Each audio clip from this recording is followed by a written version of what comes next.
The trailer gives me the feels, I have to say. Hello, everybody. Welcome. It's Sunday, and you know what that means. We're here for some New Who. And just to let you know, there's a prequel to this episode.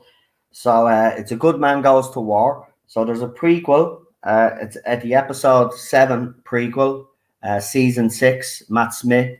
So for anybody that has the disc, it'll be in the special features.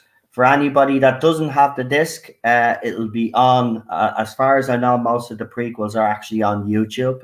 We'll see if one of the panelists know that. So going to be a very interesting story because a lot of us kind of were talking a little bit backstage. You know, it's I think this is, you know, it's a good episode till the end, but it'll be interesting to see if I have the same opinion that I did back then. You know, obviously I'm a little bit older as well, or it could be the fact that for the last 5 years we've got nothing but rubbish make these episodes look better. But we'll see. So I'm going to bring on my panel, and we're going to start with royalty first as usual. We got the one and only Queen Charlotte. Hello. Hello, nice to see you. You're supposed to say, I'm just typing in now into YouTube this prequel so I can at least help people. Let me see. Yeah, it should. Yeah, I've just typed into Google A Good Man Goes to War prequel, and the first thing that comes up, it looks like it's the right one. That's good. That's good. Yeah, it starts off with the I can never get his name right, and the headless monks meeting the headless. The blue alien. Yeah, I can't say his name, so I don't even attempt it. But I like him. I like his character, actually. Chris is having some problems with his oven. A 1 hour pot roast is now turned into... Oh, I know how that feels when an oven goes to crap, man. Well, I hope it's enjoyable. But let's bring on our next guest, and we're going to bring on the one and only Alpha Omega, who dropped a $20 super chat before he came on. I want to thank you for that. Thanks very much, pal. No problem. How are you? Doing good. It's raining today, but it's a really light drizzle, and we can use the rain, so no complaints. Yeah, I wish it was a bit cooler here. This weather has been weird in Ireland, I have to say. But we've got it's bleeding roasting, man. It better cool down in the next hour, man. I can't take this crap. But and I wouldn't even mind. It's probably not even that warm, but because you're in an apartment, it just feels warmer because you got the big bay window. So when the sun is shining in it, it makes it a lot hotter. So we're dying here. But let's bring on our next two guests. We've got the one and only PD Rich. Hey, it's sticky as hell here. Yeah, I hate that weather. It started cold this morning, and now it's hot. We've had both today. I tell you, man, this weather, and it's playing havoc with the internet. Either that, or as I keep saying, it's the aliens. Shh, we don't know, though. Yeah. We don't know. Right, let's bring on our next guest. It's the one and only real Super Doctor. Hey, Noel. How you doing? I'm not too bad. You, pal? All right. It was just getting thundery rain. Oh, you've got rain too? I've got rain. It was torrential, thundery. Yous are lucky. Yous are. We had that yesterday, but it was nice and cool. You know. Well, it's supposed to be next week. It's supposed to be, and it's 20s, 21, 23 degrees. Wow. Damn. Yeah, well, enjoy it, I suppose. But like, you know, the sooner we get into winter, the better, I say. Yeah, I love winter. I love autumn and I love winter. I have to say. Spring and autumn, mate. Spring and autumn. The only thing I don't like about the winter is the ice. I like the snow when it's freshly laid, but I don't like that ice. You know that thick ice you're trying to eat. Ice. Yeah. I agree with you. Yeah. You don't like. Oh, but you don't. I hate when it does start freezing over, but it does be funny because then people start falling all over the place. And but it's not that funny. Yeah. Not when you break your hip. No. Yeah, well, that's true. Fun and games until you break. I remember I was there was a bit of ice and I slipped and I fell on my back. Yeah. And it was like I could feel the back pain, and that was years ago. especially if you knock certain parts of your back. It's like No, I agree, but it does. But I seen this video. It's been floating on the internet for about, I think, 7 years now at this stage. But we had big snow, and Yeah. it was great for the first couple of days, but it still stayed cold, right? And it froze over, and people, the news lady or the weather lady was out on the streets of Dublin, and she's doing a report, and literally you just see this guy walking past, right, and they seem to be all right, but then further down the camera gets a shot of him, he bloody goes flying straight on his back. I find that stuff funny. I'm sorry. I mean, I grew up with Dirty Sanchez and what was the other one? Jackass. You know, I grew up with them. That's that's the time where these guys were hurting themselves for fun, like, you know. So I grew up with that, Jen. So when I see something like that, I find it funny. Obviously, if they're hurt, then it's no laughing matter, you know. I will feel a little bit guilty, but, like, you know. Well, I didn't find you've been framed funny after a while. It used to be funny, but it started when it was babies falling over and all that and hurting themselves. I thought that was a bit kind of sick. Yeah, I used to love You've Been Framed by Jeremy Beadle. Jeremy Beadle. He originally done it, and Beatles about, what was the other one? Beatles Beagles About, wasn't it? Yeah, when he would like Beatles About. I love Beatles About.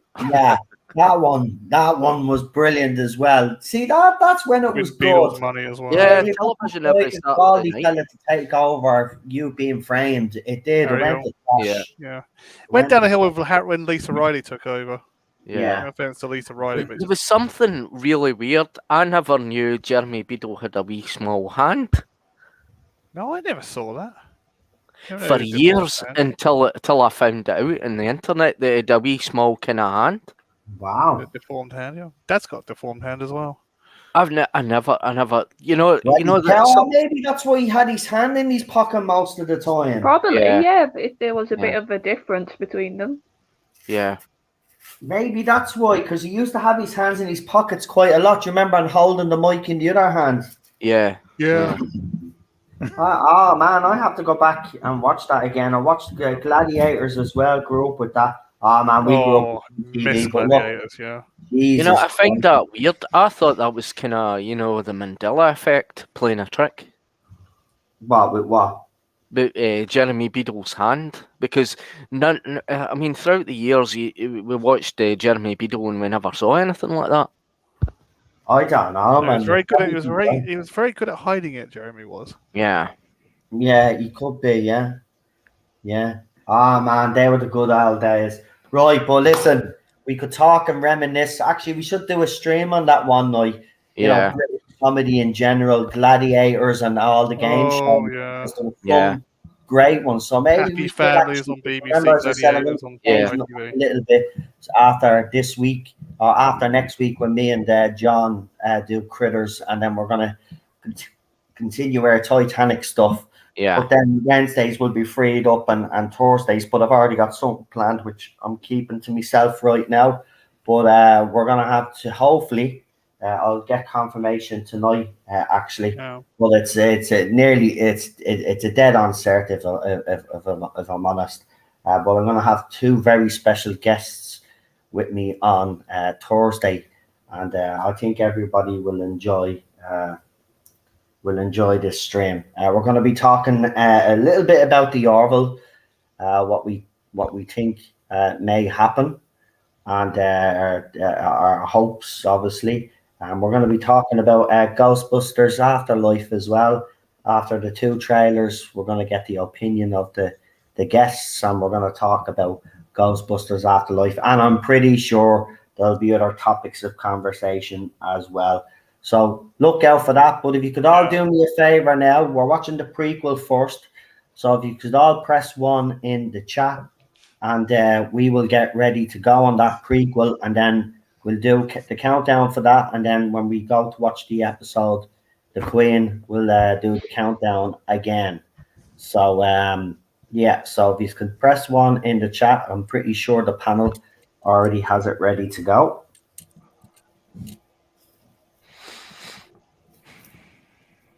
We'll get this going. We'll get this going. Do, do, do, do, do, do. Right, we've got a few ones. I think it's safe to say we can go ahead. So without further ado, I hand you all over to the Queen. So 5, 4, 3, 2, 1, go. Right, Right, I've got the logo. It doesn't matter if we're a couple of seconds behind on this one. So, Yeah, it's just a prequel. So. oh, there he is. Dorian Dorian, Maldivore. oh man, but Dorian is the short version of his name. Yeah. Yeah. I've always thought like this is almost Moffat trying to do his version of Jabba the Hutt. Do you know? Yeah. Just Yeah. the way he carries himself, the fact that he's basically like a black market sort He's a of white trader. guy. Yeah.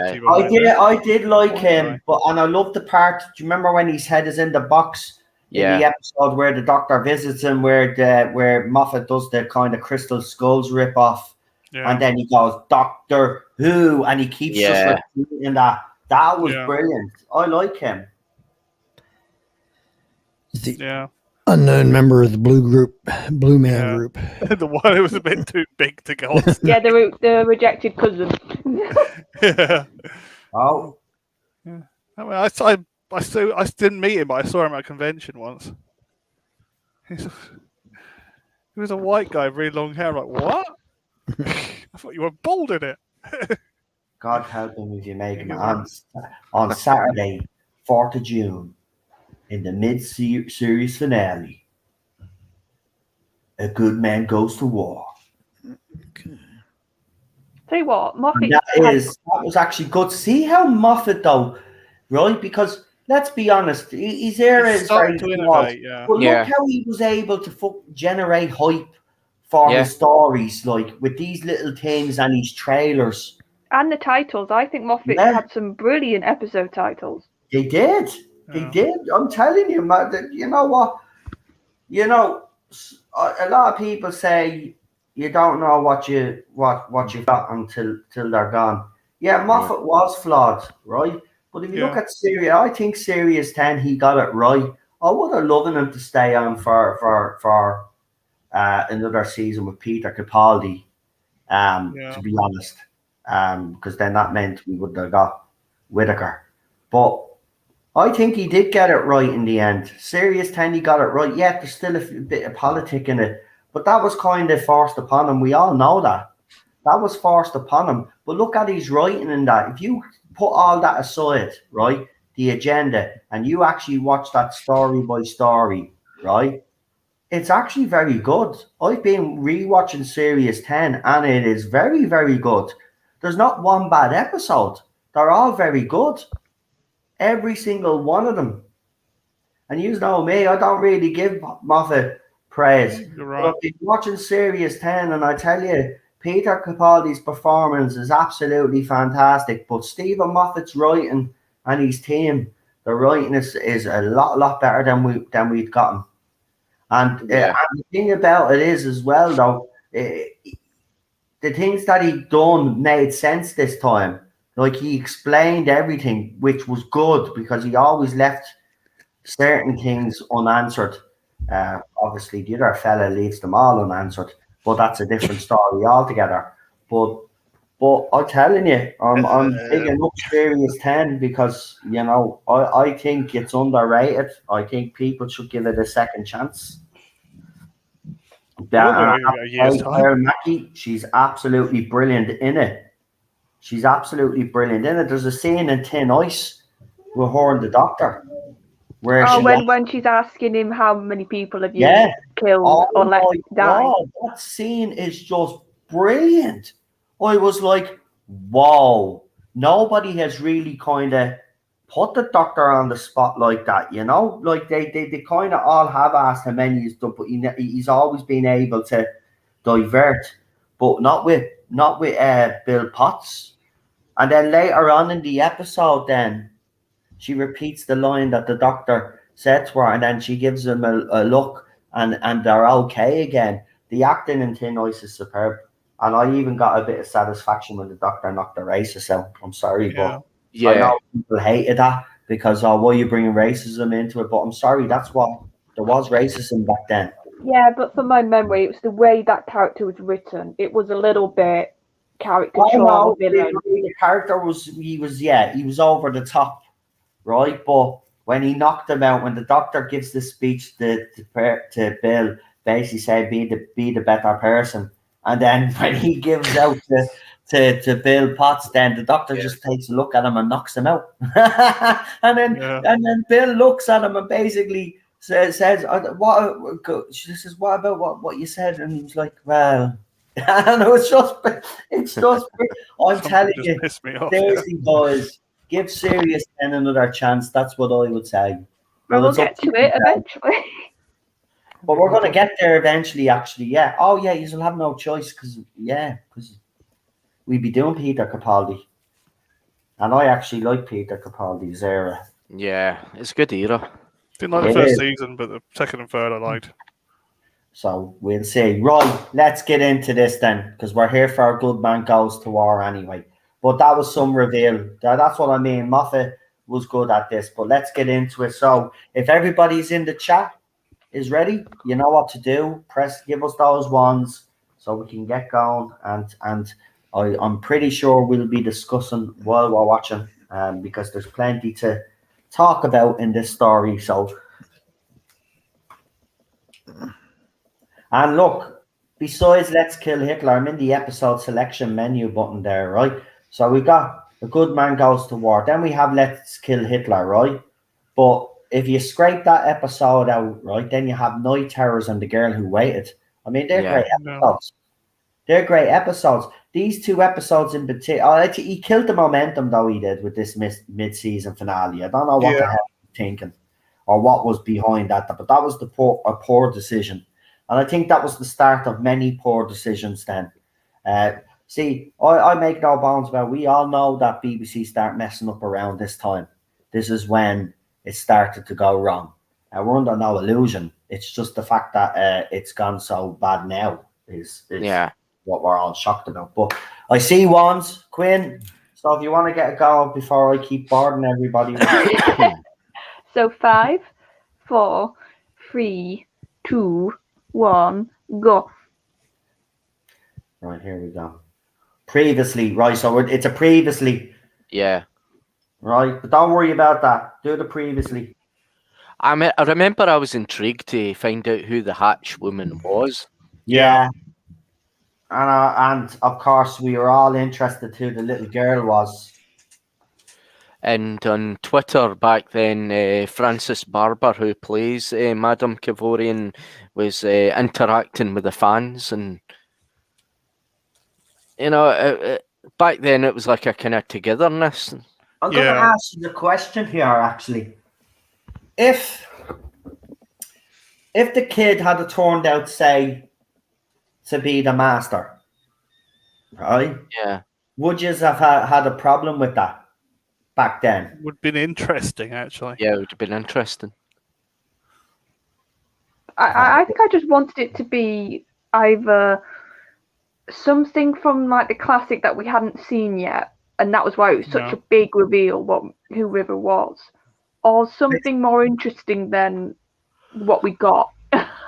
I thought it was going to take Jack Harkness or something. Melody Pond, right? I remember my brothers were watching it with me at this time. They used to slag me off for watching Doctor Who, but they went back and watched the classic era and the telly snaps and all that, and then they start watching this with me. We actually figured out who it was, and we were even before the reveal. Yeah, I was disgusted, man. Yeah, it was because melody and song went together. Yeah, and Pond and River. Yeah. Oh, obvious. Yeah. I do love it's like the only water in a forest is a river. Yeah. I love this with Rory. Rory underrated again. Yeah. But this is his like action hero moment, isn't it? Yeah.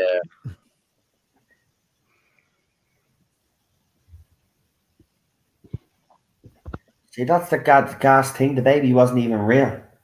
Yeah. But they planned all this. See, again, even the Doctor's villains were smart. You know? Yeah. Yeah, and I think what's so interesting about, like I said, I think it's a really interesting idea Moffat had here, because It was. It was just. you get this vibe that whoever Madam, what's her name, Kavorian. Cavernian was, or whoever had this much sort of hatred almost for the Doctor, it felt Yeah. personal. It felt more than just here's the Daleks or the Cybermen coming back because they hate the Doctor, because they do. It felt like they've really gotten to him because they've gone after Amy. Yeah. Like, this is personal. This is a real nasty piece. Whoever's behind this was the vibe you were getting. See, I was thinking that Madame Kavorian was the Rani. This was Yeah. Moffat trying to work in a classic series villain. Oh, this is brilliant. My wife. I love the next bit when they're like, "Oh, what's the message?" Yeah, that's the From the message. Doctor.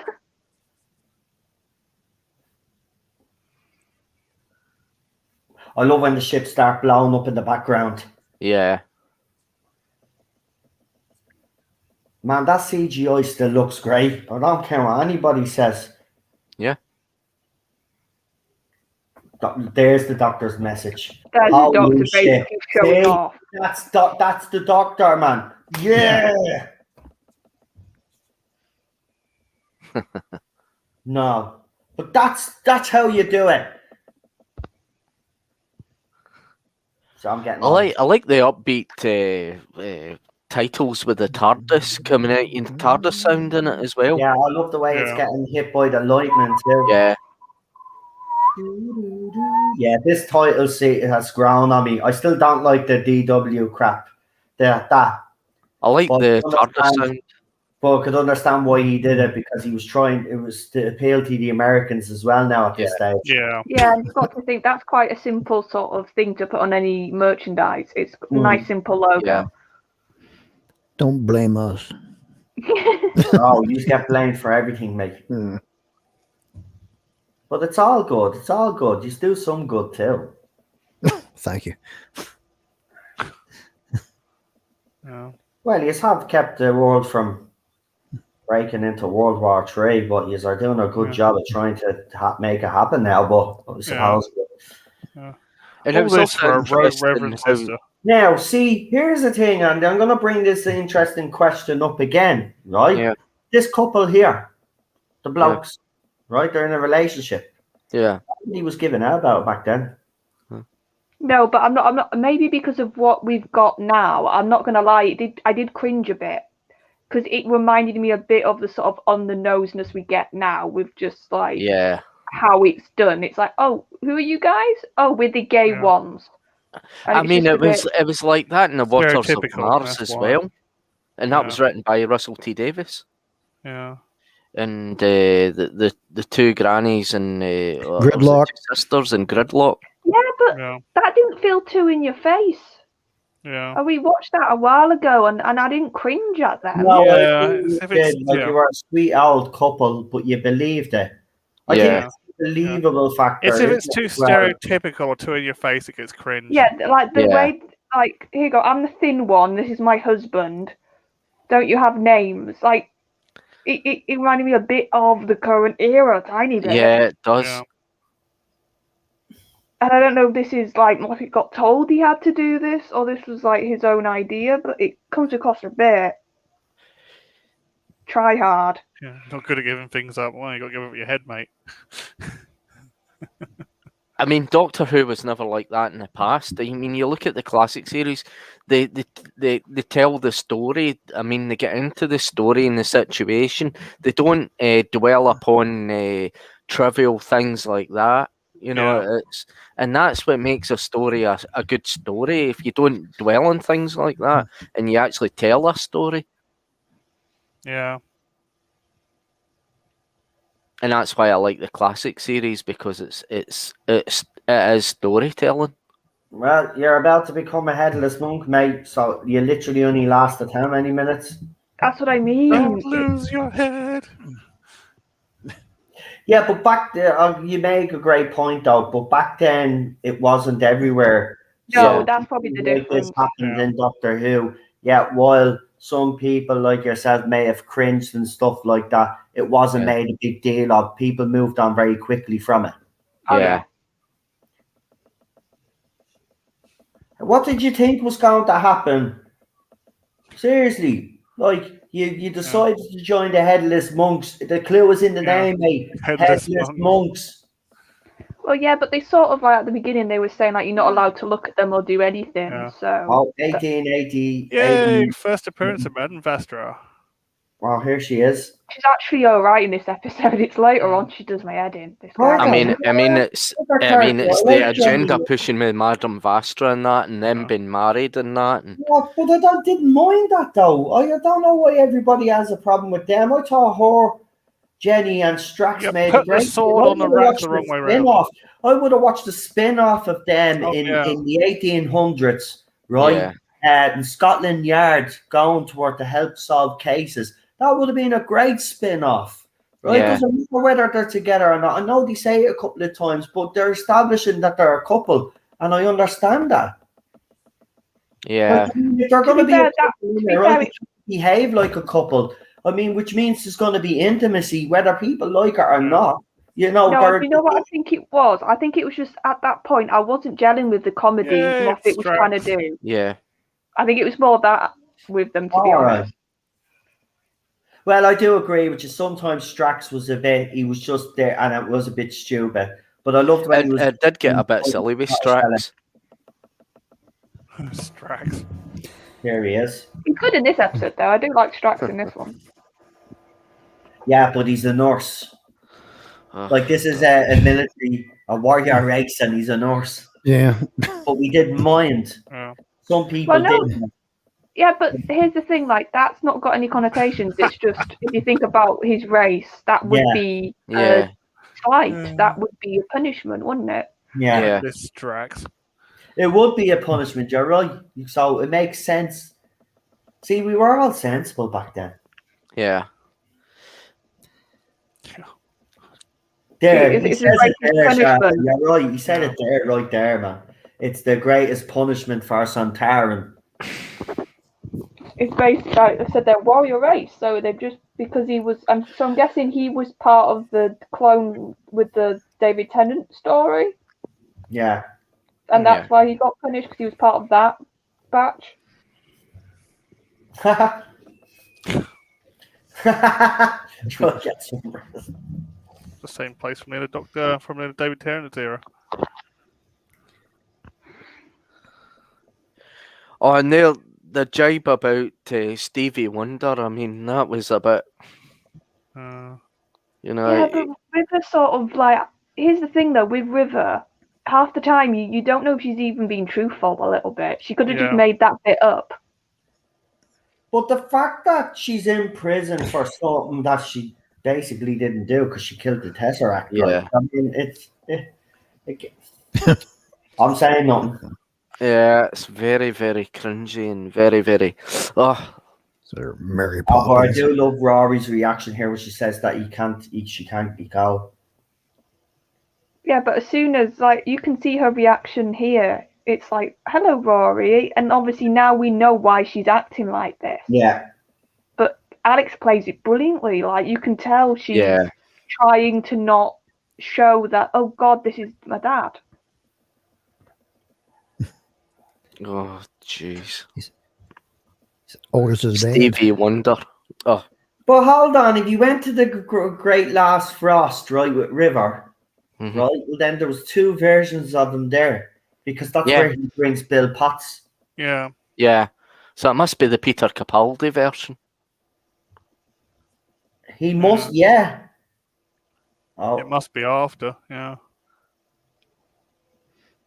It must be after the Husbands of River They must song. have wanted to put Or Alex before Kingston in that. the episode. well, Oh, it has after to it, be, yeah. wouldn't it? Because it doesn't make any sense, man.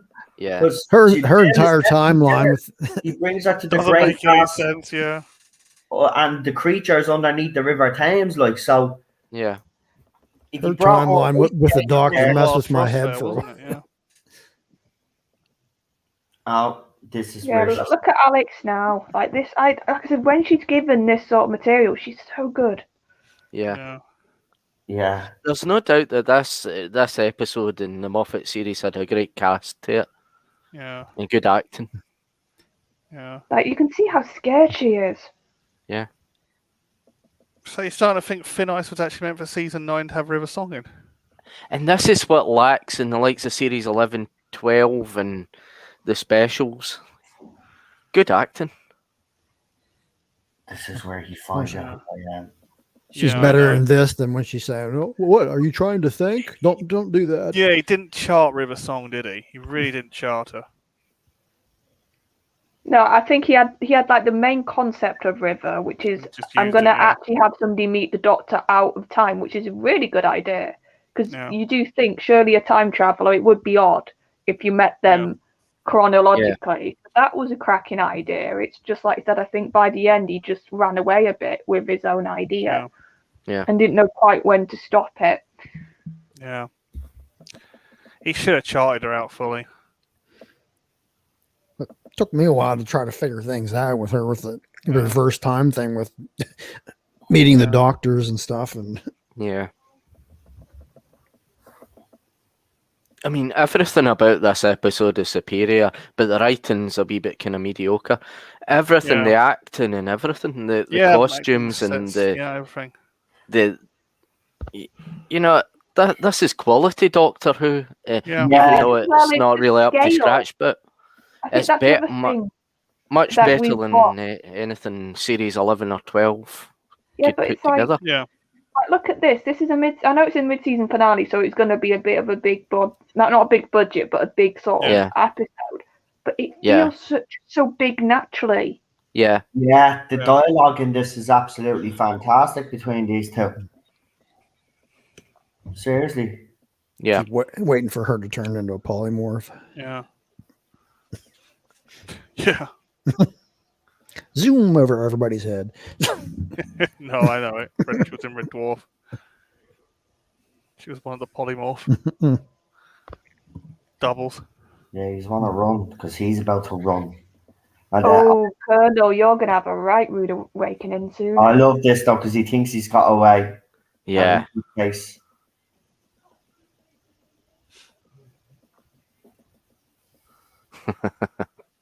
I love also you just see the silhouette of the Doctor. Yeah. That's a Yeah. beautiful little shot.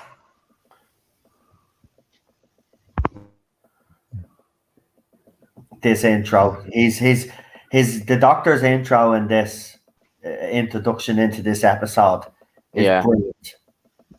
It's one of the best, I have to say.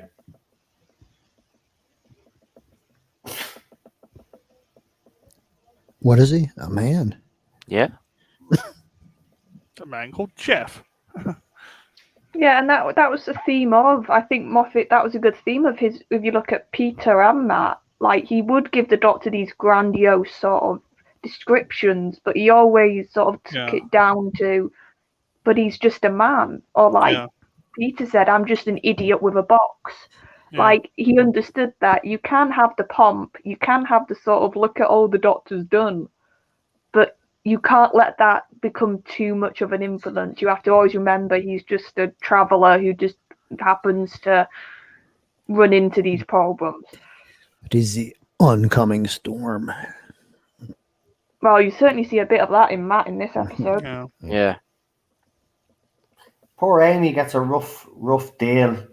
She always in the next 4 episodes because in this one she lost her baby. In the next one, she finds out that her best friend was really her daughter. Yeah. And then in the next episode, it's night terrors, right? She has a bit of a scary one in that. And then the girl who waited, she gets an awful life in this series. Then the holodeck one. Yeah. Good. Different crazy. Serves her right for dissing John. Oh. I don't know what the hell's going on there.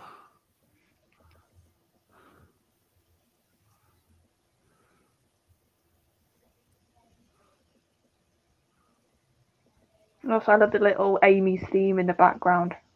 Yeah. It's just the right amount of music that, because she's talking about him coming back to her as a little girl. It's just brilliant little cues to go with the dialogue, doesn't it? Yeah. Yeah. Well, she's been nice to her now. She wanted to shoot her originally. Well, she just had a baby taken from her, Yeah. so she's going to be a bit everywhere. That is horrible. Like, and then she Yeah. can't have any more kids for whatever they did to her. Yeah. Like, Yeah. And that's she what I blames mean. Rory for it, and it's quite sad. Yeah, and then she splits up with Rory because she doesn't want to hate him. That's why she does it though. She genuinely does it out of love, and I know that's weird, but she does because she doesn't want to hate him, but she does resent him, and that's why she does the opposite. She becomes this supermodel or whatever she's trying to do, and because she even says, "I never." What with the never pond life? Yeah. That's what I liked about Moffat's thread with Amy. There were times where you thought she was selfish, but when the name, she She was was just scared or selfish. just pissed off. Yeah. Early on, She treated Rory like crap for a while, but when it counted, she chose Rory. Remember? Yeah, they turned it around later. Even in the Dream Lords episode, she chose Rory. Yeah. Right, something's playing in the background there.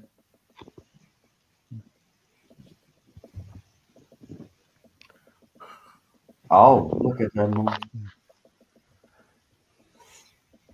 This is Moffat showing his bit of body horror he can do.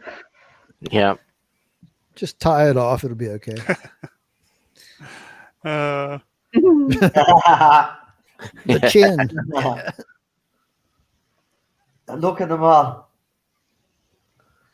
Oh, I just love Matt. He's just like, I love that. You can please point your gun at me if it helps you. It's such a doctor. I mean, he had that entrance. He had that entrance ever since the 11th hour. What an intro! Yeah. This is brilliant. See, this is brilliant now. All of this. I don't think so. I love when he keeps doing the countdown because you're wondering what's he at. Yeah. Yeah.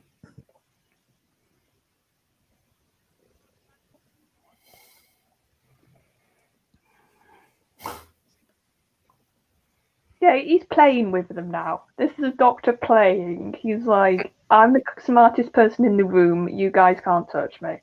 Yeah.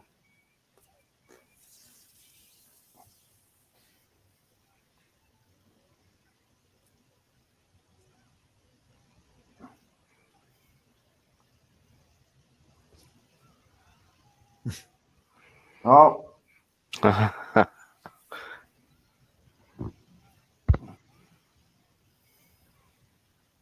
Yes, Vanessa, we all do. Especially in this episode, I really missed Murray. I mean, now we do, because it's such a good score in this episode. Yeah. Yeah, we all miss Murray Gold's music. He had a way with music, I have to say. Yeah. He didn't always get it right, but he got 90% of the time he got it spot on. Yeah. And I mean, the other guy that does it now, he's not bad. It's just the music, in fairness, I don't think it fits the It's too era that grungy. It's too straight, too grungy. And, while I have listened to other stuff and he is very good, he just doesn't suit Doctor Who, I don't think. No. It's kind of very straight. It's very grungy, his music. Really doesn't suit the franchise. He's not trying to make fools of you. He's made fools of you. Already done. Need Dudley Simpson back.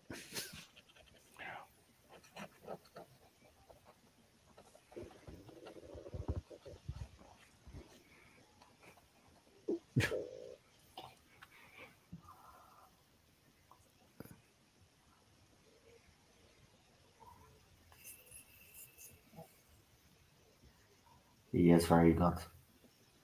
Yeah. River's entrance is great as well, though, and he has a go at River. That's a yeah. great scene as well, I have to say. This is what I'm saying, up to a point. We'll see if the River song thing still bothers us.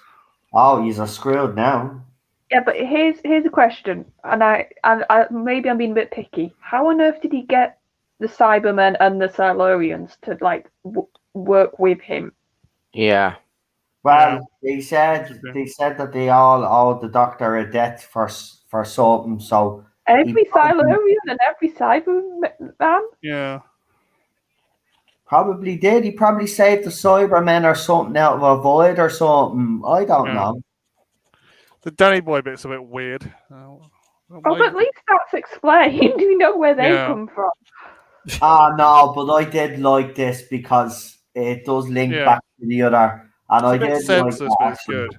But it still doesn't make sense that fucking. Yeah, thing. it's like Very senseless. the Pandorica opens. Like Yeah. in fairness, In reverse. if you want to bring Yeah. in aeroplanes, or at least bring in spaceships from like early 20th century or something, or 24th century. Yeah. Don't bring in Churchill super Spitfires. Right, so he thinks he's won. Yeah. Oh yeah, this is when his cockiness is starting to come through, which isn't good. I remember when she said this line, I was like, oh, holy shit, they wanted them to get this far. What are they up to? Yeah. Like I said, you can tell this is like personally planned against the Doctor. So you just think, God, who hates him like this much? Or who wants to get him gone that badly? Right, so the ship is theirs, but how is his son alive? Because I thought he had to stay on the ship to survive. That was the whole point of that episode. The course. Yeah, that's what kind of bothered me. He got better. He got better. Yeah, the Well, nurse. maybe the Doctor did go through the future and find a cure for him or something. Maybe. But Or maybe still. just the AI, the nurse, like managed to just find a cure. Oh yeah. Yeah. He smashed the eggs. It's probably been 2 years. Here we go. Nocturnal runaway. It's rather like the Matrix. It's a mishmash of absolutely everything, and it makes no sense. Yeah. Yeah, but just look at Matt here. Yeah. Matt Smith's face. His face is just epic in this whole scene. Yeah. Look, and that's what I love that line. Oh, look, I'm angry. That's new. Yeah. And it is like this is almost like echoes back to 9 or 10 when he was getting angry. Yeah. And this is new for this incarnation. We've seen obviously like in the Doctor's wife that anger, but I think here it's a lot less controlled. It's a lot more big, sort of unleashed. He doesn't quite know what to do with it, so that's why I think that's a brilliant line because it's showing you, it's saying this is a new sort of feeling for him. Like he family of blood, and that how he took care of him. This scene is deadly though. Yeah. Rory and looks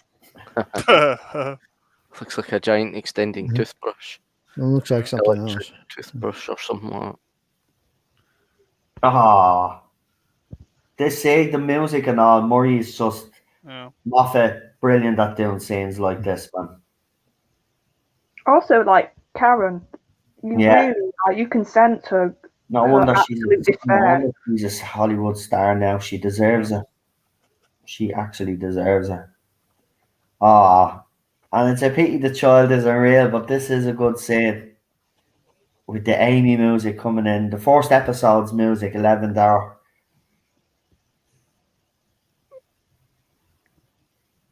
See, I don't know why Karen Gillan didn't win an award for this. You know, it was like Billy Piper won an award and David Tennant and that. Yeah.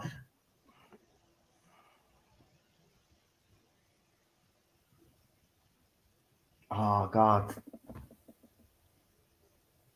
There, yeah. And the dog in the background. Yeah. You know what? These three have been through so much together, Yeah. right?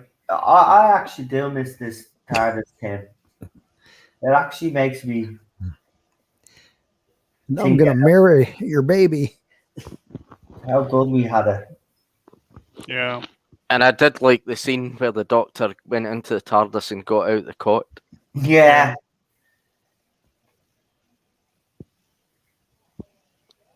And, there was a rumor you don't know what other Time Lords were in it, and that Yeah. that was another thing. I do love when he talks to the babies. Yeah. Oh, Coming used at the God, end of the season. sometimes we found these things annoying, but now they don't seem so bad. Yeah. They don't. But I Yeah. think the difference is just the charm. I think Yeah. you can get away with anything if you've got the Yeah. charm, like Matt, or the writing, or just sort of like I said, this TARDIS team. Yeah. Yeah. On Rory's face. yeah, And now he knows. Faster probably helped get the Silurians on board. Yeah, it's one of those. Yeah. It's because we've sort of said it's not fair to give the other showrunners slack for something that if we saw it in the current Yeah. era, we'd sort of bring it up. So I was like, I think it's fair Yeah. to bring it up here. in fairness, there's still a lot. There's a lot that he didn't get right. I'm not saying that we should all automatically, forgive Moffat for the things that he has done. Yeah. He has done some bad things. What I'm saying is, it does have that charm. And you could get out, and even though we were angry with him, we were still tuning in. We were still watching. Yeah. We wanted to see where these stories would go. But this is a great scene that John said when he brings out the top.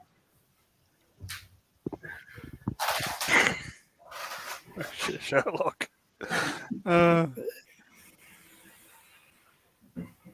mean, the Doctor to take his cot away from Gallifrey, as well as the TARDIS. I mean, it's quite interesting that he's kept that. Well, it is interesting. I'll tell you why it's interesting because of it's another thing that actually puts a hole into this timeless child nonsense. Because if Tick-Toyum, wherever you call her, Tech-Toyum found that child, right, and brought the child back, she was already a grown child, so there would have been no need for a cot. So Exactly. again, the timeless children. That I've got a funny feeling that whole thing is going to be retconned. Yes, it is, because you can see there that if that's the Doctor's cot, I mean, seriously, and that child was grown up. Well, you've got the even bigger thing when Vastra explains near the end. Yeah. We've all said this. River no longer makes sense. Exactly. Yeah. But it's grand now because Moffat can sit back and relax now because he's no longer the most hated person. Yeah. Here we go. It wasn't the most. I wouldn't use that word to describe Moffat because that's quite a negative word. I don't hate Moffat for what he's done. I mean, he's done quite a lot of good things for the show. I do agree, but I hated the Clara stuff. When I mean hate, I don't actually mean hate as in hate. I hate controversial. You're right to point that out. Thank you for that because I'll clarify what I mean. We were very critical of Moffat. What? We were very critical of Moffat. Yeah, that's what I mean. I wasn't. Clarity. I thought the River Song story went on a bit too long, and he did leave massive plot holes. Yeah. So but he never destroyed the whole canon. No, I agree with you. I agree, but it's going to be rectified. Yeah, it's going to be rectified. I'm telling you. Maybe. I found it listening at the door. You wouldn't get away with that line now. Found it listening to the door while describing a woman. Yeah. We can't tell the difference between a man and a woman, can he? That's the whole thing about Well, he can't, because he keeps saying girl to everybody, doesn't he? I'm a boy. Girl, I'm a boy. Listen, boy, I'm a girl. No, but at least we have an interspecies lesbian relationship. That's cool. Yeah.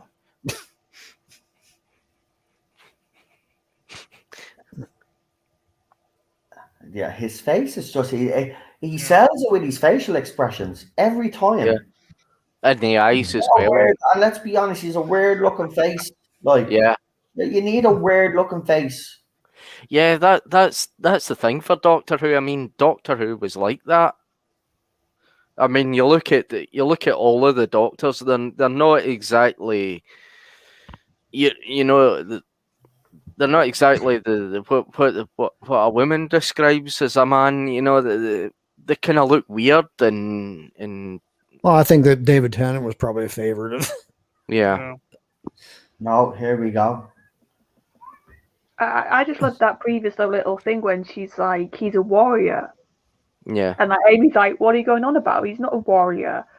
And I don't know if Moffat was trying to almost say with this episode, this idea of you can have a perception of somebody, Yeah. but that can vary really widely.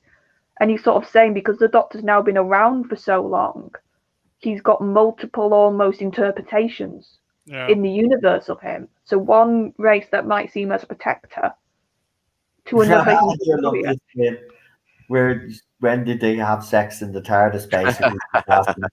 See, Madame Vastra was quite worried in case the child was actually become a Time Lord with a regeneration cycle, because they know that the Time Lords are quite a protective species, that they can't go out and they can't reproduce in the galaxy and that, because there must be something there to stop them. I think Oh. I think it's more though she's worried about the threat, and she says that like that line in the, like I think it's in this scene when she goes, "Well, they saw you." Their wedding night. They're on their wedding night there.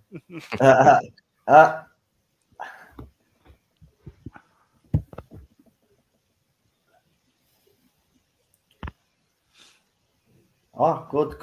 Yeah. That's a good point, love. That's a great point. Why didn't we figure that out? Yeah.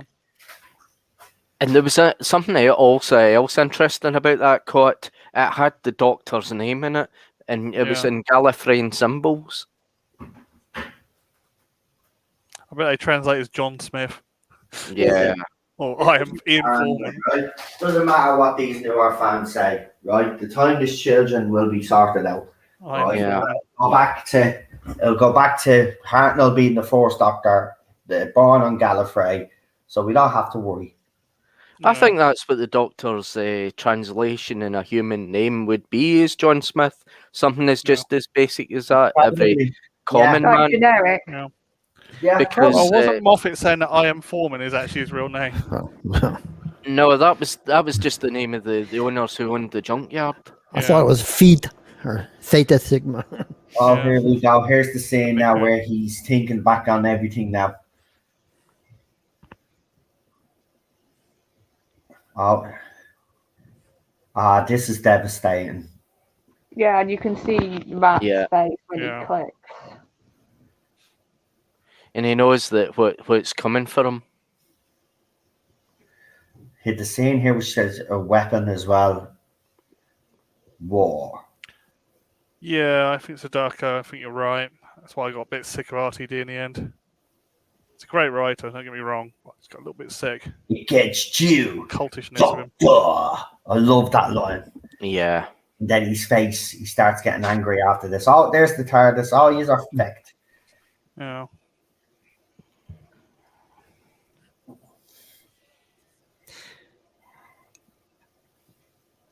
How do the monks move and stuff without a brain or anything to operate their motor functions? I'm guessing it's sort of like zombie logic, that zombies can move without like a head.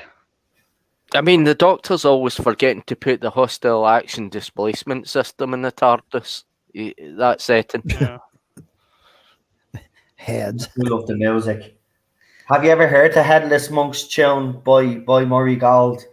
It's actually something.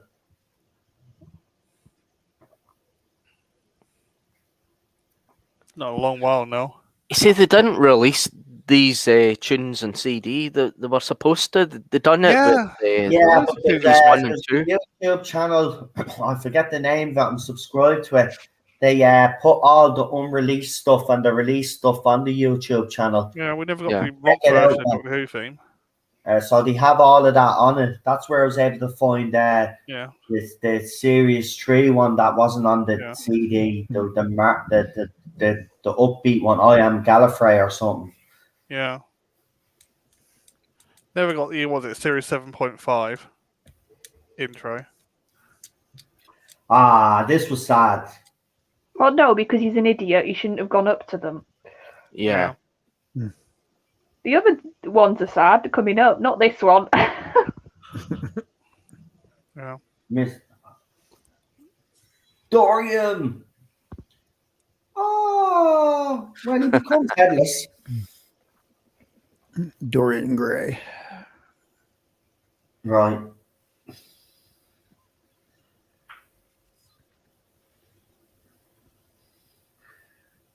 That's it, Rory. That's it, Rory. Oh, the fury of a Time Lord. Yeah, but it says that Dorian's dead. But it's like he's a headless monk. It's like, how'd that happen? Oh.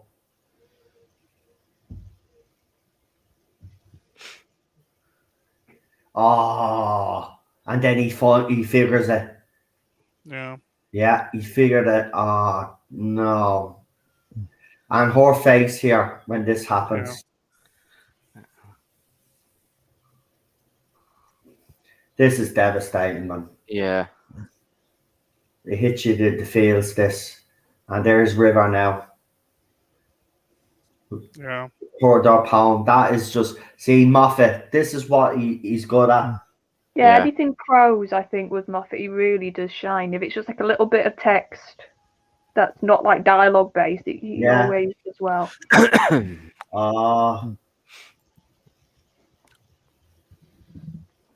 Wakey. Oh, her face. And it was a ganger. Oh, for God's sake. I forgot how heartbreaking this actually is. Yeah. Yeah. And then she turns on the doctor. She Yeah. turns on the doctor, but you don't blame her because he's the, you know. Well, like I said, that's why I do quite like the sort of the after effects of the battle, because the Doctor is seeing this now, and all that triumph, all that cockiness he had at the beginning is just wiped, and he's just seeing that he's led all these people here, and he's got them dead. Yeah. Yeah, and Strax. I know, he stays here. I think that's why he goes back and saves him then. And puts him in the 1800s. This doctor is unlike any though. He's very remorseful, you know. Whereas other doctors, I know by the time he gets to the day of the doctor, it's happened to him so many times that he's had enough, and he just stops remembering.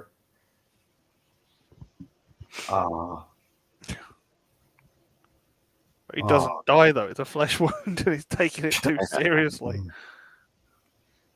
Acting. Oh, he doesn't die, does he not? No, he's a flesh wound. He's overplayed. Dramatically. Because Vastra wakes him up and he says, "It's just a flesh wound." Oh, I forgot that. See, it's been so long since I've seen it. Yeah, that's the other one. That's the prequel to episode 8. But it makes no sense to be a prequel to episode 8. It's more of a sequel to episode 7. Oh. She knows deep down, but she's just so angry. Yeah. I love when he takes it out on River now. Yeah. Oh, look at his face.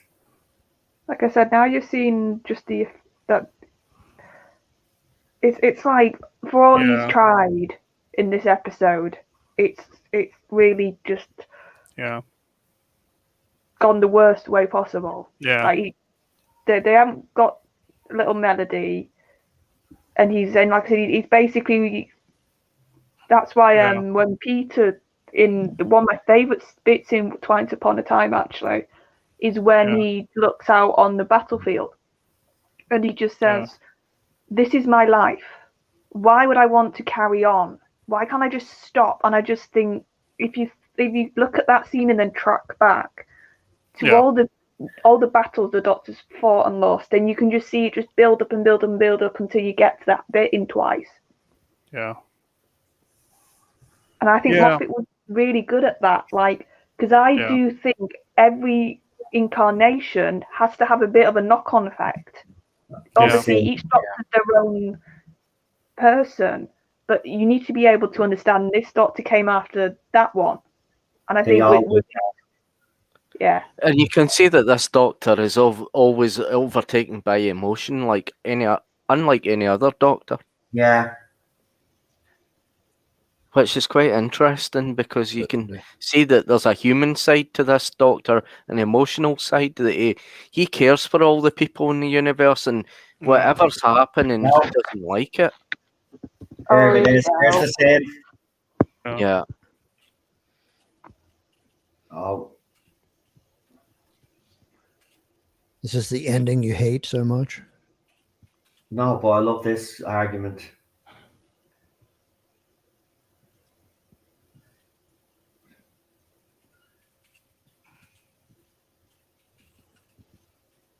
See? Yeah.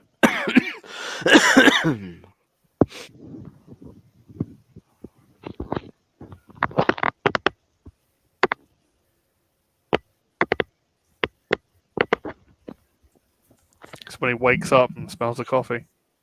Yeah, because River's putting a mirror up to him right now. Yeah.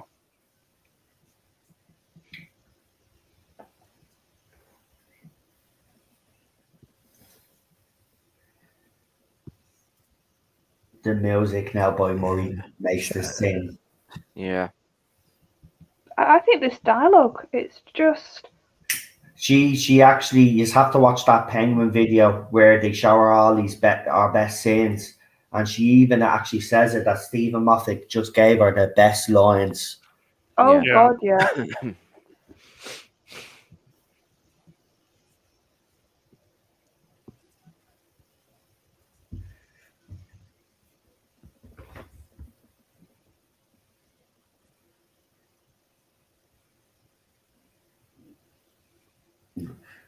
Oh, here we go.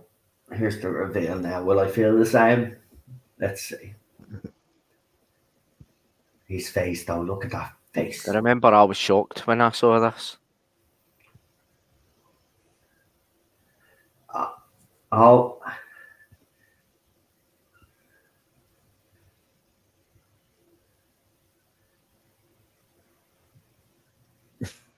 I think as well, like, this River, I think this is why I still like River at this point. You can feel her love for the Doctor. Yeah, I know. I agree with you. You really feel it. It's later on, it just felt like she was nagging him more than anything. And I love when he cops it, though, I have to say. Well, we haven't copped it. Well, we did, like, before this. I mean, you know, if some of the audience still didn't know, like... God, I didn't. I'm always slow at this sort of stuff. And then he does the kissy lip such.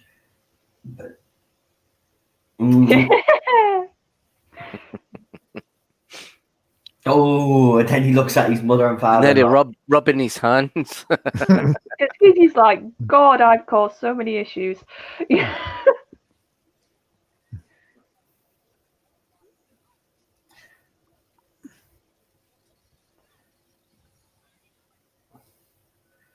And you can understand where Amy's from at this point. She's like, my daughter's disappeared and you're running away. Yeah, but here it is now. This is where we get the reveal now. Yeah. Will I still... I don't know, man. That scene was quite good. It's just this one scene. Yeah. It's just this one scene. What? Just looking at the... No, this scene coming up now where she reveals who she is to Amy and Rory.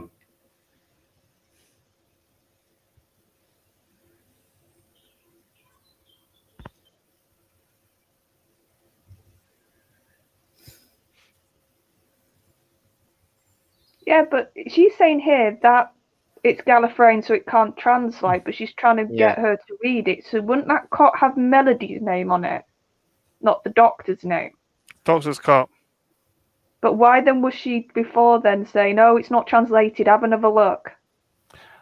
Because it's Gallifreyan. The TARDIS is Gallifreyan. It doesn't translate Gallifreyan. Oh no, but like, why would she point to those translations then? If it was No, she was pointing Cause at reasons. she was pointing at the patch in the Blanket. cot. Yeah, She the was patch. showing the doctor the patch in the cot because that's written and that's being translated. So that's what he said. He looked down and he seen River, right? I'm actually getting goosebumps because of this. Yeah. It's still doing it to me after all these years. Oh my god, I hate it.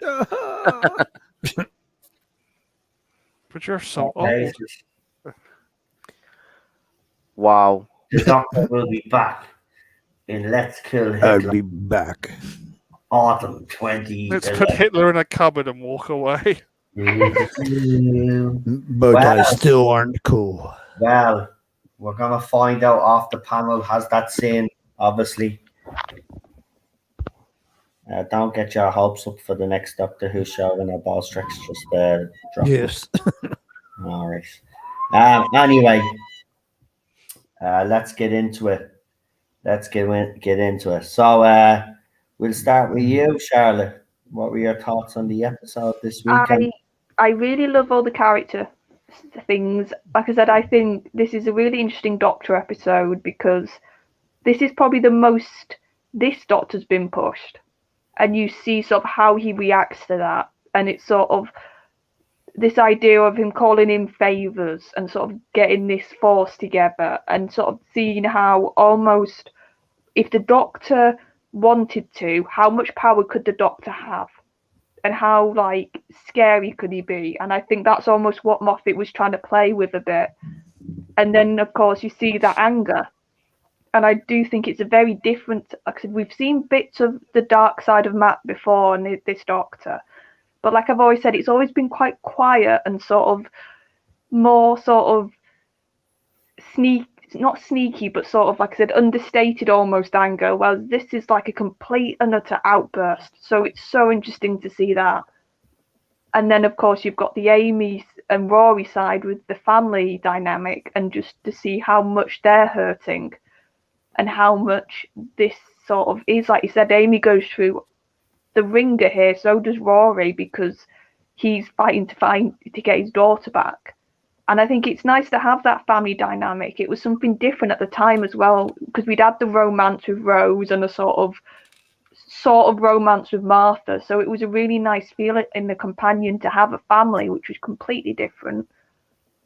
But the sort of little nitpicks are, I do think some of the stuff was a little bit off screen, and that's like something that I've never been a massive fan of. And I understand Moffat probably couldn't fit a lot of stuff in, and he just sort of had to sort of establish stuff in this episode to work.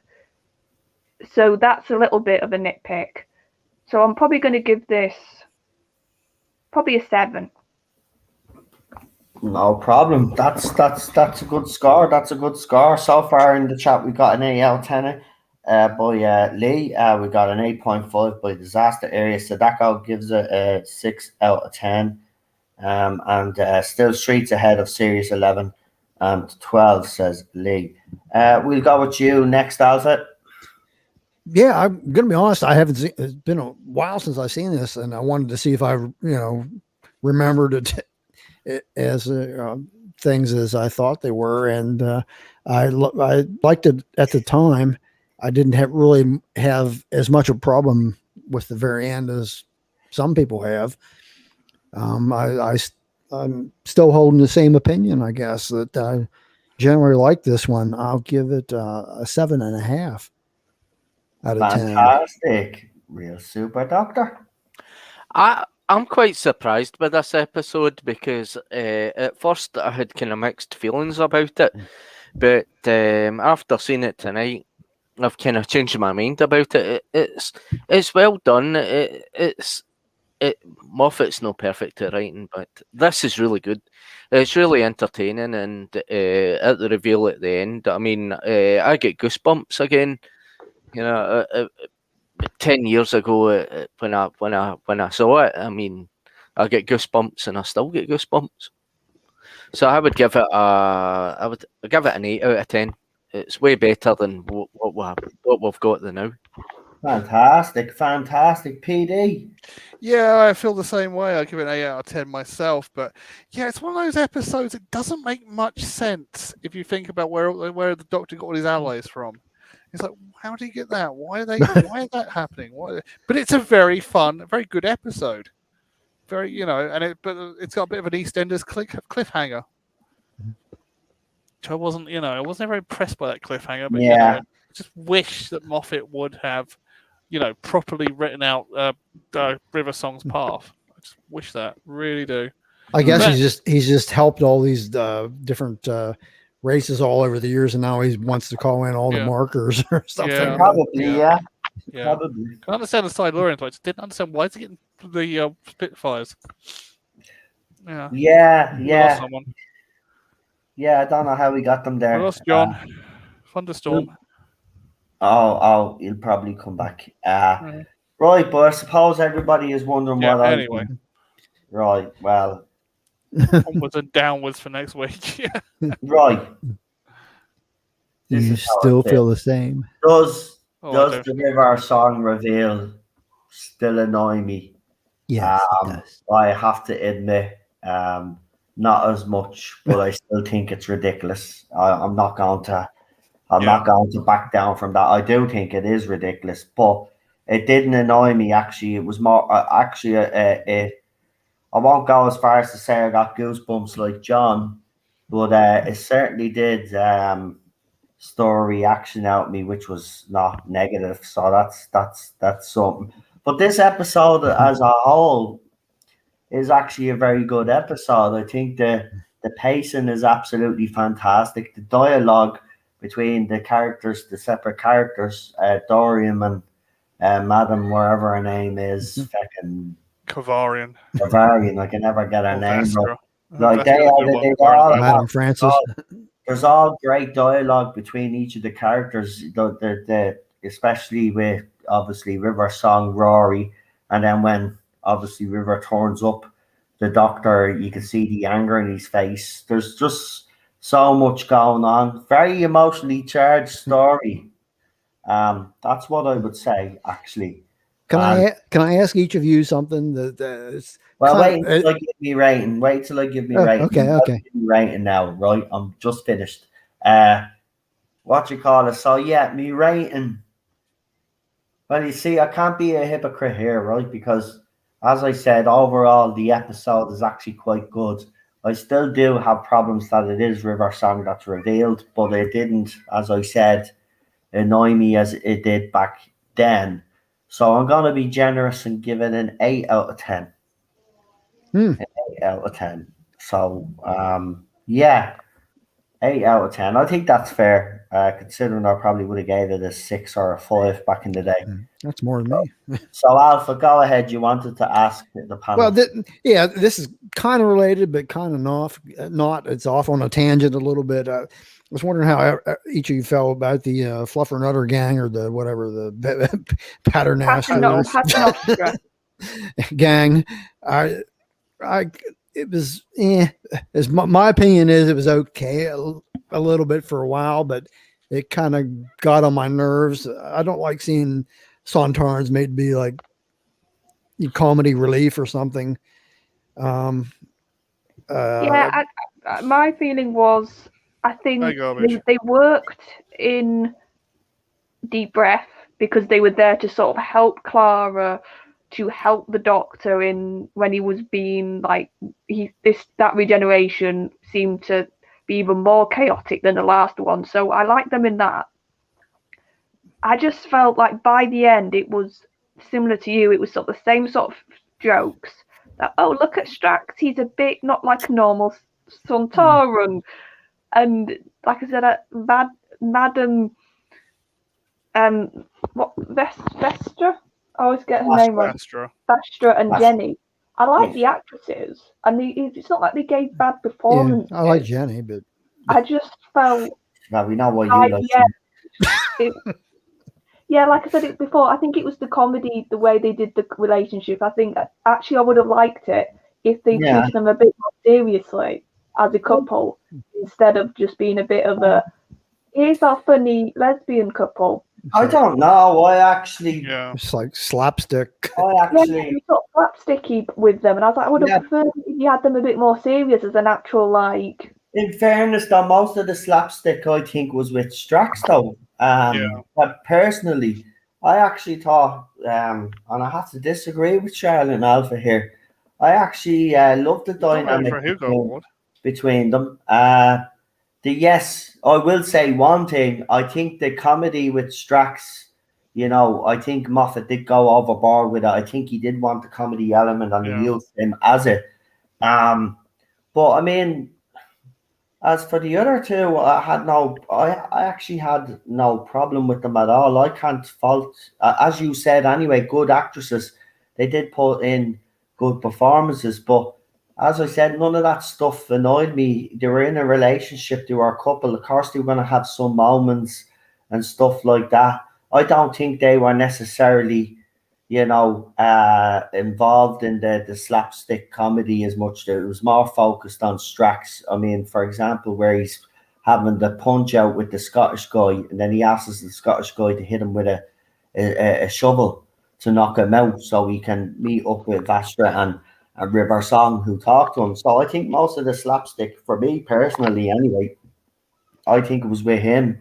But those two, I don't know. Maybe as we watch on, I'm probably wrong. I don't know because it's been a long time since I seen this era. But I just don't see it yet, to be quite honest with you. Yeah, you don't see it, but like I said, it Yeah. was. I think it was the whole jealousy angle, and by the end, I was like, okay, I get the joke now, Moffat. Vestra's a bit jealous if Jenny even just looks at another woman. Do you know?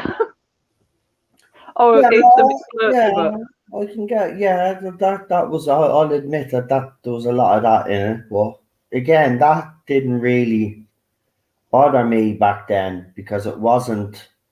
It wasn't everywhere, I suppose, and it wasn't being introduced into every single thing that you watch. Yeah, it was happening in Doctor Who a lot, by that time. But I thought the writing to a certain extent kind of saved most of it, and the performances of Matt Smith, to be quite honest with you. Um, so I don't know. We'll see. I'll probably find myself agreeing with you as we go on with this era. But yeah, we'll see. We'll see. It's interesting actually, though, because you know, uh, today we're sick and tired of it. Back then you'd probably say it was in its infancy, wasn't it? Because like it was 2011, so it was like kind of creeping in, but it wasn't until 2016 is when it really starts being noticeable. Um, Yeah. so I don't know. PD, obviously he asked all the panels. So if you want to throw your 2 cents in there, Yeah, it was like that's the kind of 2016 was definitely the year it was starting to sneak in.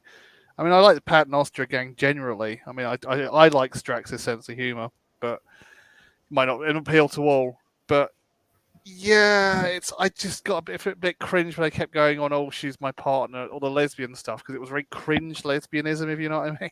It wasn't realistic. It was really cringe, and I think that's what kind of the Pat and well, Ostra gang maybe kind of Moffat fell can over. be criticised for not doing it properly. Yeah. Then you could say, Yeah. but at the end of the day, if he wasn't introducing these characters, he'd be criticised. So I suppose Yeah. Damn you do, it's damn you don't. it's a kind of a catch-22 situation. If you don't, you're what is it? If you don't,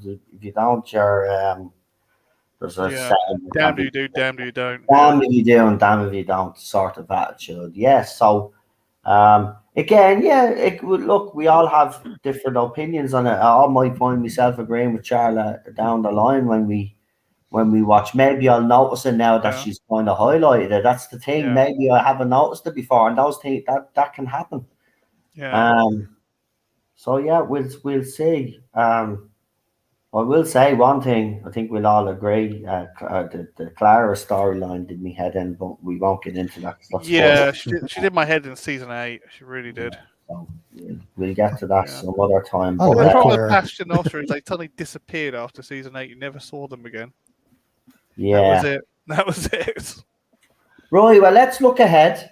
We've got Let's Kill Hitler coming Yeah. up. Let's put Hitler in a cupboard. Just Yeah, briefly, that was the least annoying bit of it. what was? The whole Hitler in the cupboard thing. It was basically let's try and cram in a whole origin of River in one episode. Yeah. When And you should have really have put hints Moffat before this. Oh, yeah.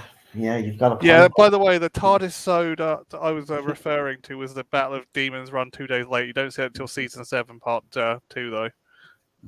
Right. This explains how Strax was brought back. That was done to explain how Strax was brought back. Okay, so we'll So check. we won't see that till season 7, I'm afraid. Right.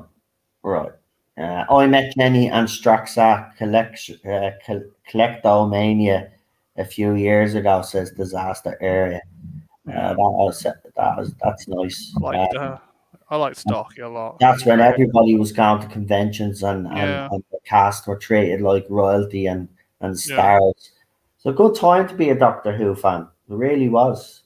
They were the good old days. Yes, we had our problems with the Moffat era, but overall, like, you know, we were all still going to conventions and stuff like that. Fans were and doing their thing and cosplaying, and you know, it was big. It was big. It's sad. It's sad seeing the decline now. But yeah, Let's Kill Hitler. So just briefly, guys, because it'll be interesting. Because what I think I'll do this from now on at the end of these streams is we'll look ahead to the next episode, and I'm going to get you their opinion on it, how you feel about it now, and then see if your opinions change next week when we actually watch it. I think that'll be a good take as well, because people then can go back and look at the end of this stream and actually see how you thought about the episode before we watch it next week. So we'll start with the Queen first. Your thoughts on the upcoming episode, Charlotte? Just confused. That's my memory of Yeah. it. It just felt like Moffat. Like I said, it felt like a bit. Oh, I'm gonna have to fully explain River in one episode, and the whole thing of she was there all along. You just didn't know. Yeah. It was just a bit like, oh, Moffat. Like Peter was saying, he should have planned it a bit better, because he could have slipped in maybe Amy offhandedly talking about Melody, her friend. And then it would actually been a fun thing then to go, oh God, that was mentioned in season 5. Yeah. Amy could have had a throwaway line, and it would have actually linked instead of telling us after the fact. It felt a bit like, oh, they had this best friend. Yeah. That was never brought up or mentioned. If the best friend had it featured in the 11th hour, yeah, that's what I mean. That would have been enough by the time we got to this, because we'd seen that friend before in the 11th hour. You know, that would have made. That's what I'm saying, though. Even if they couldn't do her as a full character, you could have had at least Amy talk about her friend. When maybe it does make sense. Maybe it does, because he rebooted the universe. Do you remember? And then the next time that they met then was their wedding. Do you remember when the universe was rebooted in the Big Bang? Yeah, so what? The best friend came from the rebooted universe. Mm-hmm. Because remember, the doctor said, if you think of your mum and dad, they'll be there.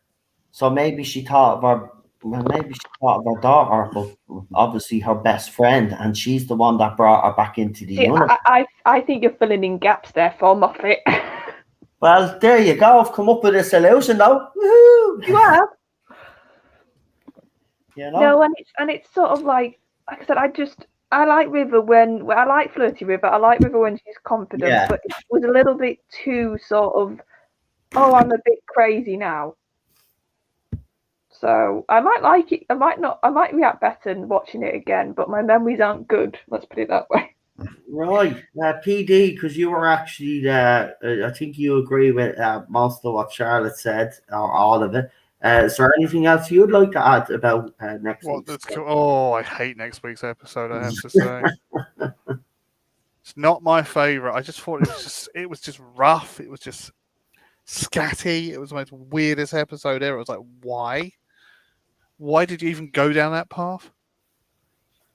It was just, Yeah, there's a whole scene with River, isn't there, where she appears to the German Yeah. soldiers and then she says Early that Poland, she goes around pointing guns at and then people and steals a car. goes, Yeah. Well, Like I said, she goes a bit crazy.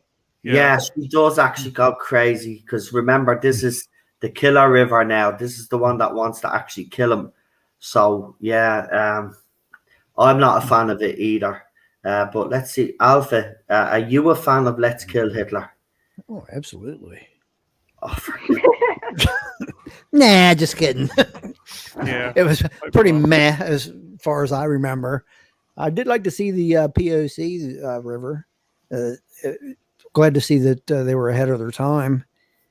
That River was actually a person of color before she became the current River. yeah, but again, that wasn't an issue. That wasn't No, an issue. never brought it up. You even brought that up. You know, Yeah. that's the thing. Like, I know, that's what I'm being sarcastic. obviously, it's more because we're in 2021 now, and every single show now or movie that they make has to have an agenda. Back then, you know, but a good point you bring up. They just Again, did it. They didn't make a big lot of deal this about it. is happening, and this is why I criticise the other side. They say that Doctor Who wasn't diverse and didn't deal with stuff like this. Well, all throughout Moffat's era, they did, and that's the thing. Even in RTD's era, they address these things. They just choose to be blind and not to see what's in front of them. Yeah.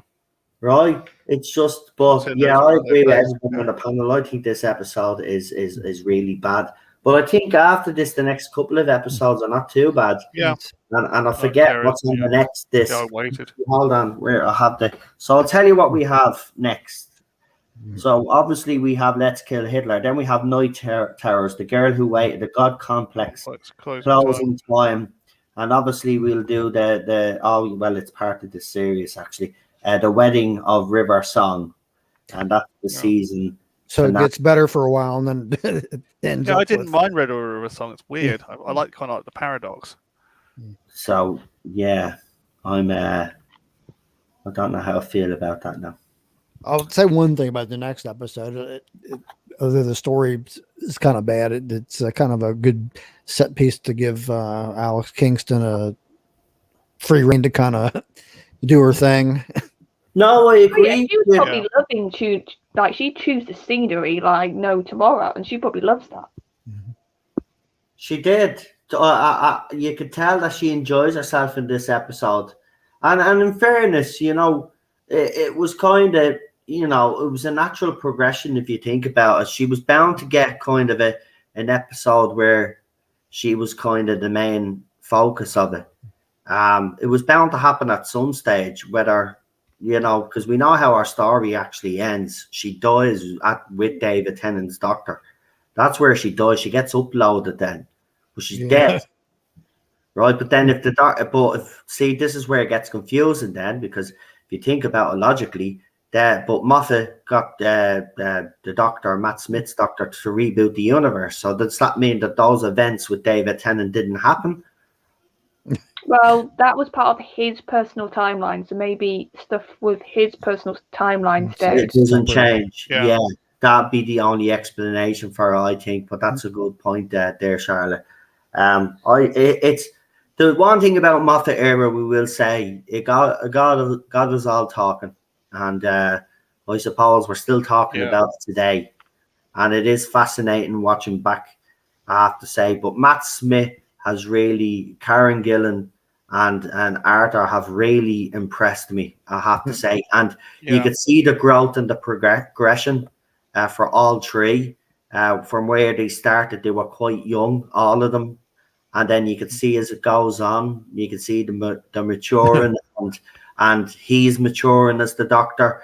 Their characters are mature. The character development in this actually, guys, just to ask you, to me, I think the character development is brilliant. What do you think, Charlotte?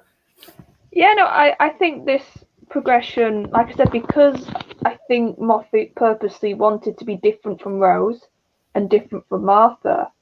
I think he tried a lot of things, like the family angle, like the sort of being a child when first meeting the Doctor.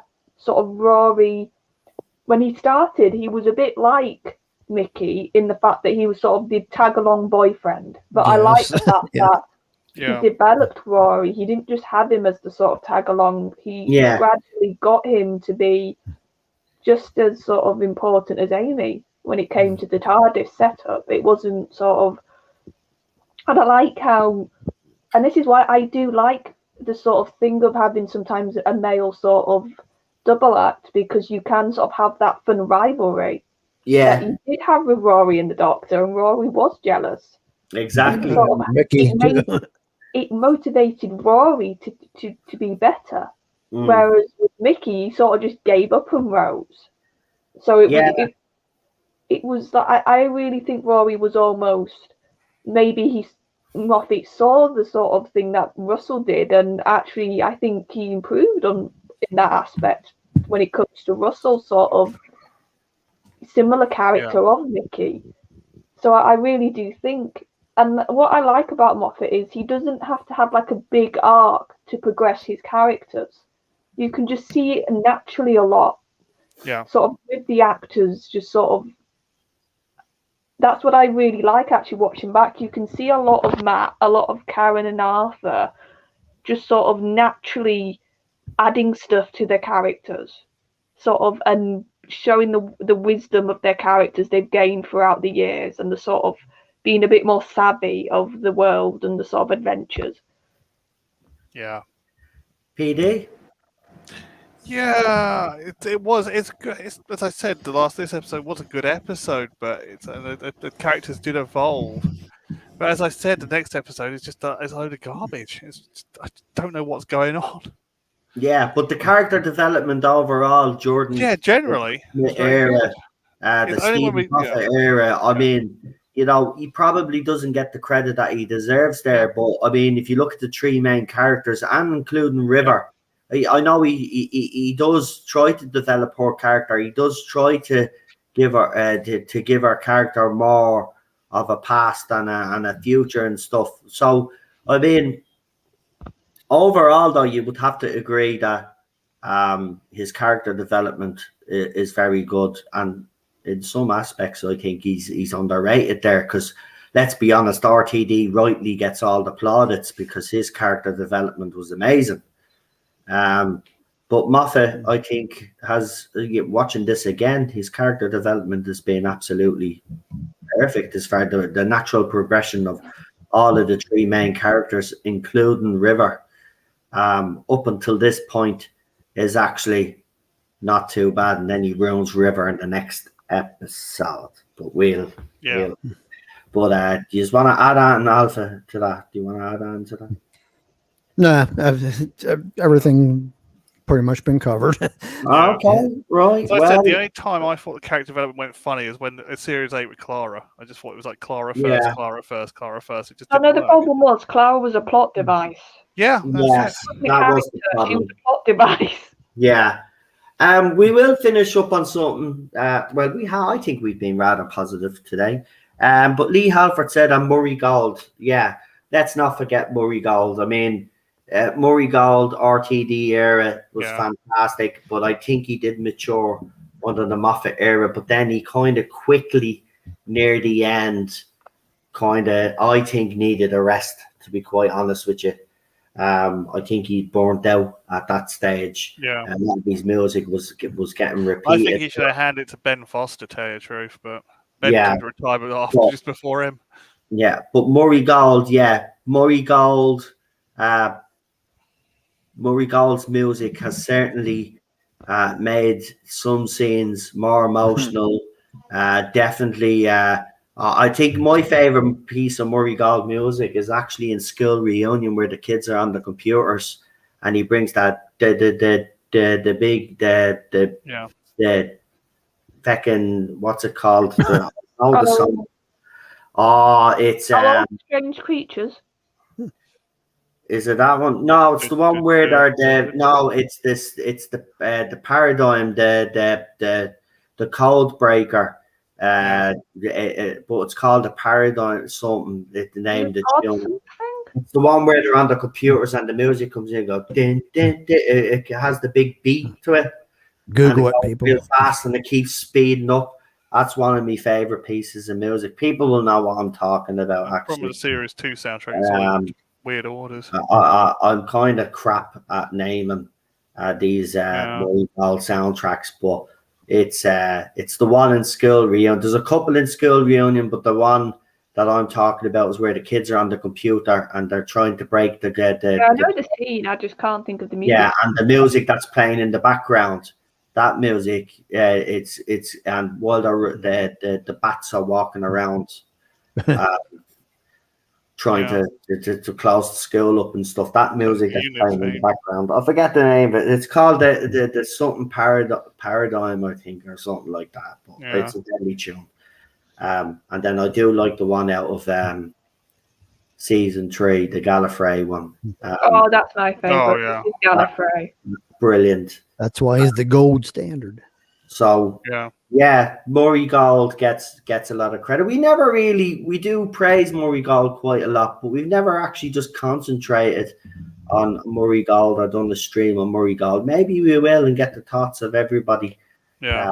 Because people have different tastes in music. There may be people out there that didn't necessarily like Murray Gold or thought some of his music may have overpowered certain scenes, because I do kind of think that in some seasons, but overall, I think he was brilliant. He was the glue, in my opinion, the glue to both the RTD and the Moffat eras. I think he did need a break, but if they're going to change everything completely, I think it's time to bring the man back. And you never know. You never know. But what we'll do now is, guys, we'll get you to do our channel shout outs. Unfortunately, it doesn't look like we're going to get Real Super Doctor back. No, it looks like he's off for good, which is a shame. Yeah. Must be a thunderstorm. So I'll put his channel. So Real Super Doctor, he's got a Twitter account at Real Super Doctor and a YouTube channel at Real Super Doctor. So check that out. We'll go next with Charlotte. Yep, so Daniel next is doing his wrestling stream with Sean, who was on Friday with us. Cool. So if you want a bit of wrestling chat, and you'll probably have fun of me being in the chat, being very confused. Just be like, what on earth are they talking about? And next week, I'm on the Script Doctors, and I'll be doing some bits and bobs to do with the Empty Child two-parter. Fantastic. PD? Well, you can find me normally on Tuesdays, Thursdays, and Saturdays in Rabbi's chat, the Rabbi for Another Planet. And his Indiegogo should be ending this Tuesday, so you got about 2 days. Mm-hmm. Fantastic. Fantastic. And Alpha? Yep, I'm on Twitter, Alpha Omega 55. I was going to put up a video today about Colin Baker's best 5 videos, or top 5 episodes, and I figured I'd have to go straight to the outro, so I wouldn't have a video to put up. So instead, I put up stuff about rumors, or I guess it's actually stuff that's happened to Karen Gillan pulling out of a convention because John Barrowman was added. So that's up now. I put that up earlier today. Yeah, I've heard about that. I might actually do a video on that myself, because I will say this. I mean, if she pulled out because of John Barrowman, I'm kind of disappointed. Do we know that, or is that just what the fandom is thinking? I think that's what they're saying. I think Cheryl told me it's something to do. She said the reason was something to do with Guardians of the Galaxy. Yes. So, Alpha is obviously Alpha is covered that on his channel. So if you just want to go and support his channel, go and check his point of view out on it. So I think the link is already in there. So go on over there and have a listen to his point of view on it, and leave a comment as well. Let him know how you feel. Do you agree with him? Do you have a different point of view? So go and check out his video. I think the link is in the chat. But go ahead, Charlotte, because you were saying something there. Sorry. No, I was just going to say, it's if there was other reasons behind it, I think that needs to be known. That's all I'm saying. If it is because of John, then obviously that's a completely different matter to if it was just a personal reason she's pulled out of this con. No, you're right. You're right. And obviously, Alpha has looked into it. So obviously, I'll say he'll obviously because he mentioned it there. I think he looks at both sides of this and tries to figure out what the truth is. So go and check out his video. Be very interesting. Yeah, I just hope it isn't the case because I would be very disappointed. But we'll see. I'll be checking out the articles now and see if there's any evidence to back this up. But if it is the other side just saying that, that's disgusting. Again, to try get at John when he's trying to get his life back together. Now, there is an update actually on his Instagram. Now, either his accounts are hacked or I'm starting to report that maybe John Barrowman has kind of lost the plot a little bit. Because on his Instagram account, he's telling people to F off and stuff. Now, I'm going to say this in his defense. If he's just found out that he's been sacked from dancing on ice and these people have finally got to him, I can understand the reaction to a certain extent. What I would say to John Barrowman right now is, mate, I would come off social media. Yeah. Right now, you need to concentrate on yourself and your husband and your pets and get your life back on track because, nobody likes to see you like this. Everybody's worried about you, especially in this community. And I would urge you to come off social media while you can and take a break. You need step back, and step back for a while. Because, as I said, a lot of people care. And we don't want to see anything else happen or you to lose any more work or anything like that because obviously we think it's unfair. You've apologized 3 times. You apologized when it happened. Yeah. You apologized twice recently because you've had to come out and apologize again because people didn't accept your first apology. So as far as we were all concerned, the first time you apologized, it was done anyway. Sure, it was a joke at the fandom for years. People wrote and sang songs about it, and now all of a sudden it's become an issue. So just stay off social media. Don't be reacting to these people. Yeah, if he lets it get to him, it'll just eat you apart. That's it. Just spend time with you and your family, and just leave those awful people behind you. I've experienced stuff like that all the time on this channel. I won't go into it anyway, but it happens to me as well on a daily basis, especially people that you think we're your friends and stuff. So just be careful. I would take a break. That's my advice. But listen, hopefully, I'm hoping it while it's still a bad thing, I'm hoping that it is a hack because then, it would be a relief because then we'd know that he's okay. But these guys have been constantly at him every day on Twitter, no matter what he's put up. And it's, he's putting up family videos and all, and there's people going in there calling him out saying that he should apologize. You dumb fucks need to realize that he's apologized 3 times and he doesn't have to apologize to you people anymore. Leave him alone. How dare you continue to go after a man that has actually changed and has openly said he's learned from his mistakes. Yous aren't perfect yourselves. Look at your behavior every time he goes on. Yous ain't little saints yourselves. So maybe take a long, hard look at yourselves before you start judging other people. We've seen what happens to people who think they're perfect and go through all this stuff. I know. Doing stuff. Exactly. Look at yourselves. Nobody's perfect. So just, get on with it. Right. Real Super Doctor says he has bad storms around him.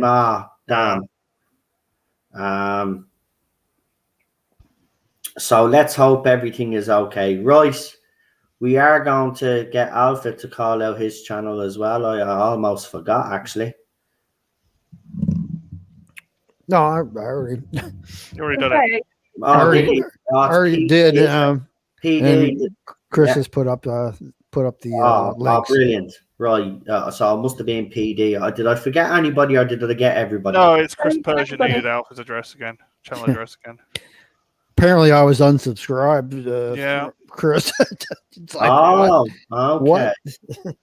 Right. It's not like I'm important or anything. Oh no, they do it to me and Daniel, mate. You can be small and they'll unsub people Yeah. from you. Oh, yeah. Sort of Knowles likes the other day. They went up and down by they're fluctuating by 2 and going back Yeah. up again.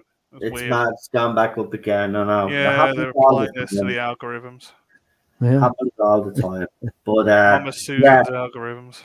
Disaster Area put up a nice comment there, and I agree. Watch Alpha's channel; it's great. Please do support him because he was on YouTube before, but he's starting up again, and it'd be nice if you guys could show him a little bit of support. Pushing for 100. So when he does his videos, then he doesn't, because sometimes it is hard. You put a lot of work into videos, and then when people are not watching them, it kind of does get you, especially if you're starting up again. So go and support him because he does make some great points and he has his own little top 5 going there. So go and check it out. He done Tom Baker as well. So go and check those videos out. And as I said, give him a sub as well. And actually sub to everybody that's being talked about on the channel because, good people. Daniel's channel, PD, Rabbi, and Alpha, and Super Doctor. Don't forget Super Doctor either. Right, we're going to leave it there. I want to thank all my panelists as usual, including Real Super Doctor. I hope you're good. Enjoy the thunderstorms. I don't know if you enjoy thunderstorms, but I do. Enjoy Alpha. Thank you for that super chat earlier. That was a nice way to start the stream. I really appreciate that. No problem. My pleasure. And to all me mods and everybody in the chat for turning out tonight, thank you. Don't forget to hit that like button if you could do us a favor and share the stream as well. And we will talk to you tomorrow. As I said, I'm going to be streaming a lot. So just, I don't know what I'm going to do tomorrow, but I'll think of something. Well, there'll be plenty to talk about, I reckon. Trust me. Right, so I'm going to leave you with the trailers and, of course, the hashtag Shane for 14. And by the way, just to let you know, over 1,000 people have used the hashtag on Facebook. It actually comes up how many times the hashtag has been used. So to everybody that's using it on Facebook, I'd like to say, well done. Thank you very much. We really appreciate it. And if you could continue even daily to throw it up even once a day, that'll be absolutely fantastic. The same thing is happening on Twitter every day. Everybody's doing a daily reminder, hashtag Shane for 14. And as you have seen, the Thing King has actually done some artwork which he gave me kind permission to use, and it's on the channel. Go and check out his images. He creates new images every day. Chris is the same. Now, when I did put the video up that had Chris's artwork originally, I forgot to mention him in the video, but I have mentioned him in the link description below the video. His link to his Twitter account is actually there. So I want to apologize for that because normally I put the name in. I totally forgot all about it. It was only after the video was done I realized I'd made the mistake and didn't put it in. But I did rectify it. I put the link in the link description. And the same with the Thing King as well. The link to his Twitter account is in the link description as well. And the Thing King has promised me some more images. So you'll be getting more. Now, I have put them in a playlist, the hashtag Sheen for 14. They're all in one playlist. So if you could do me a favor and share the playlist instead of sharing individual videos, that would be absolutely fantastic. Let's keep it going. As I said, we are organizing a day for 1 hour to do this this hashtag and see where it gets us. But I won't reveal the day yet because we have to be kind of, spontaneous about it. You know what the other side's like. They'll counter it with something, but let's see if we can bleed and surprise them this time. But don't forget, hashtag Sheen for 14. So I want to say good night. Listen, have a good one. And thank you, panel, once again. You've worries. been absolutely fantastic. And I'm going to leave you now with the intro. See you, chat. Have a good one. Have a good one, everybody. Night.